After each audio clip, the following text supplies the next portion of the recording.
So we're going to do a warm-up. Follow along with us. We're just going to walk in time with the music.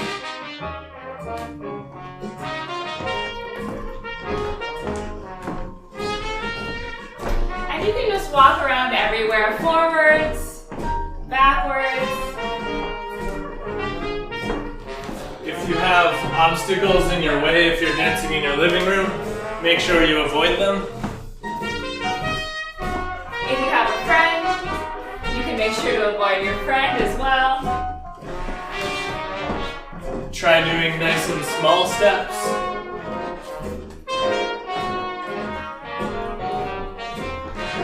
Very relaxed, like you just had a nice warm beverage and all is right in the world.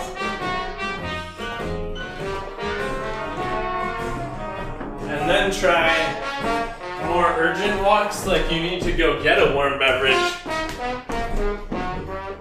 Maybe you really want to run, but you're too cool, so you're going to just go fast and you're walking. Still the same tempo with the music.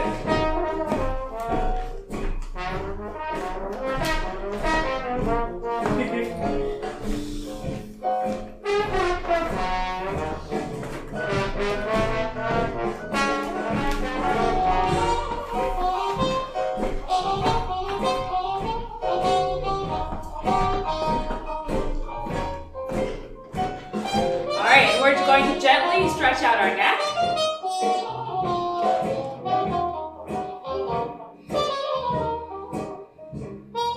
And the other side, taking the hand, just a little bit of help. And remember to breathe.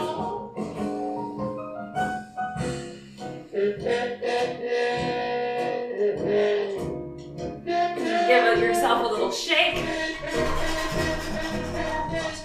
So we want an athletic posture like you would have if you were going for a slow jog. So if you were going for a slow jog, hopefully you wouldn't be jogging like this. If you do jog like that, pro tip, instead try jogging like this. Go ahead and try this with us, wherever you are, a nice chill jog. Alright, and then you can pause from that if you want a different way of thinking about this. You can think about getting ready to jump, like you're ready to hop, and then you don't. And that's our athletic posture. If you were getting ready to do a really big jump, you might be down here. We don't want you to dance down here, as much fun as that would be. So it's just getting ready for like a light hop. One more way you can think about this. You can imagine you have some snacks. And you want a shelf for the snacks. So it's just a little shelf for the snacks. But if I do this, the snacks go away. So if you touch your own hip flexors here, there's a little bit of an angle from your leg to your torso that is this way rather than this way. So that's our little shelf. So that's what we mean by our athletic posture. So we're going to keep that athletic posture. We'll keep reminding you of that throughout this. Now we're going to stand on one leg to work on balance. So pick your favorite or second favorite leg. Definitely on my favorite leg.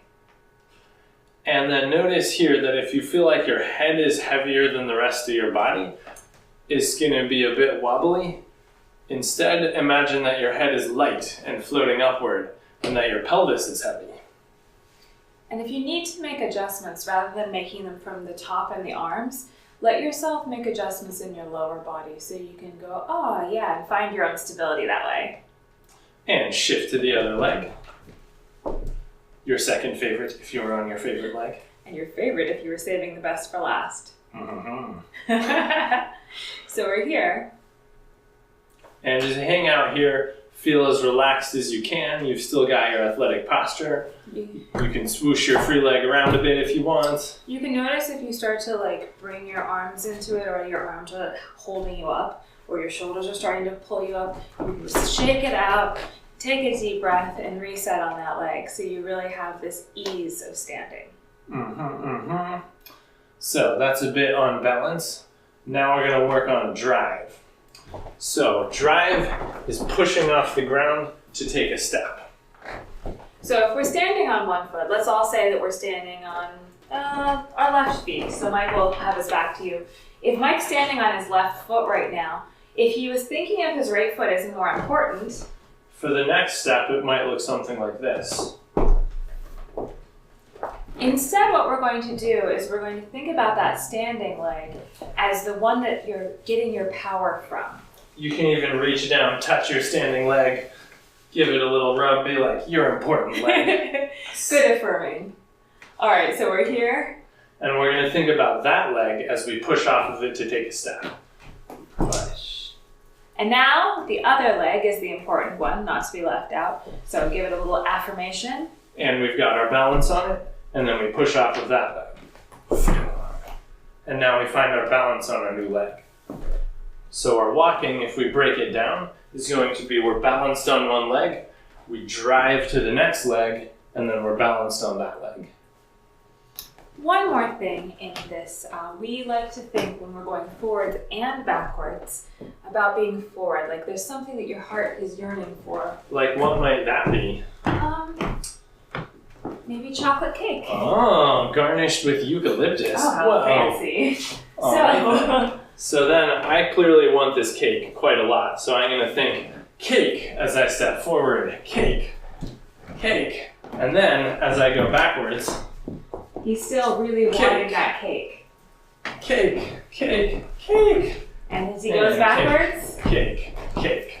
Still cake. So maybe you're not a fan of cake, perhaps a glutinous cake. Oh, well, everyone should be a fan of that. And if not that, perhaps some dark chocolate. Whatever it is that you're a fan of. Maybe some bourbon barrel-aged maple syrup. Whatever it is, you can imagine that really there in front of you. And you really want them no matter which direction you're going. So now try this with us. Imagine you've got a friend with chocolate and Lafroig. And then think drive and balance, and still forward intention, drive and balance. And Mike's going to demonstrate once what would happen if he was not thinking forwards when he walks backwards. So I'm thinking forward here, and then I'm like falling backward. You see, I've lost my athletic posture. So instead, forward and still forward. And then balanced at the end. ta-da, all the things.